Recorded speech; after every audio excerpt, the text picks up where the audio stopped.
Hello there, my name is Stephanie, and today I will be diving into the wonderful world of fiction with you.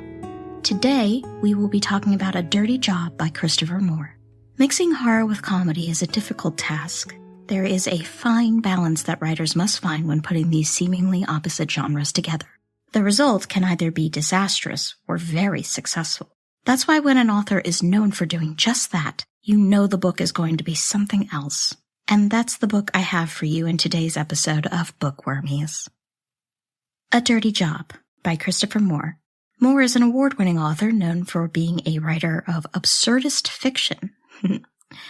He has several international bestsellers and is recognized for his relaxed writing style. Most of Moore's novels take place in a single fictional universe, making it fun to spot cameos from other novels throughout his works. You may even find one or two in today's book of choice if you have read his other works. So please, find a comfy chair and settle in as we take a look at A Dirty Job. The story revolves around a man in San Francisco named Charlie Asher, a timid, self-described beta male who is left to be a single father after his loving wife Rachel dies in childbirth. However, the circumstances around her death are a little more unusual than one would expect. Soon after his daughter's birth, Charlie enters the delivery room to find a man standing over his wife. When Charlie questions him, he is startled that Charlie can see him at all. The man quickly leaves the room with Rachel's favorite CD and apologizes to Charlie. Just then, a team of doctors, not noticing the new man, rush in and try to stabilize Rachel, but are unsuccessful. Charlie, racked with grief and fear over losing the woman he loves, takes his new daughter Sophie home alone. However, he begins to notice things. Strange things.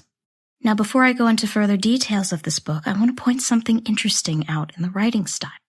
Everything I have just told you happens in the span of about 10 pages in Chapter 1. In these pages, there are many jokes about being a new father, jokes about being a beta male, jokes about Rachel being too good for Charlie. And yet the story continues to be told. For me, this is the mark of a great writer. The plot hasn't stopped to insert the comedy. It flows and helps to move the plot along. It's conversational, and it's easy to get lost in a wonderful way.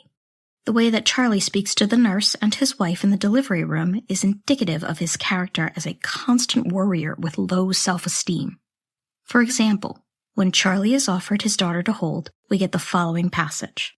Charlie had held baby Sophie for a few seconds earlier in the day, and he had handed her quickly to a nurse, insisting that someone more qualified than he do some finger and toe counting. He'd done it twice and kept coming up with 21. Now, back to the story. Charlie's apartment is right above an antique store that he also owns. The store employs 2 other workers, but eventually Charlie knows he must return to work in the shop. However, the moment he sets foot in his shop, he notices a suspicious red glow coming from various items. It is here that the story really hits its stride. Terrified, he asks his employees what is going on. But neither of them can see the glow, and write this off as new parent exhaustion and grief. Charlie goes for a walk, only to find that people on the street also have glowing items. The more items he can see, the less it seems that people can see him. He hears whispers from under the streets, and he suddenly knows strangers' names without understanding how. And he finds that the more of these things that happen, the more people end up dead around him. This is where the story enters the supernatural. Any horror fan would feel a slight tingling up their spine when the voices start to whisper to Charlie. The sinister whispers start out quiet, barely there, and slowly grow. Soon, they become a constant reminder that there is something sinister living just below the surface. And don't be fooled. These are more than just voices, and they are very real. Later, while Charlie is away from the shop, a man delivers a box with explicit instructions that it is for Charlie and only for Charlie. Almost immediately after the stranger leaves, Charlie's employee Lily opens the box. Inside, she finds the Big Book of Death, a guide to help Charlie with his new life of being a death merchant. Without spoiling the rest of the story, a death merchant is essentially a grim reaper of sorts. They collect the souls of the departed and help them find their way. As the book tells us, it's a dirty job, but someone has to do it. They are meant to serve as a barrier between the order of the world and the chaos of the underworld. There are many rules about being a death merchant and several perks to being one, including the ones Charlie has been experiencing so far.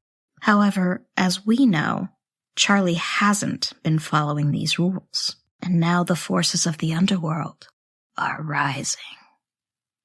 And this is only the beginning, my friends. Believe it or not, this is only the first 70 pages, and we haven't even met half the characters of the book yet. The story itself is intriguing and moves itself along quickly with very little padding of the story. As I said at the beginning of the episode, there's a fine balance to this story that's hard to find.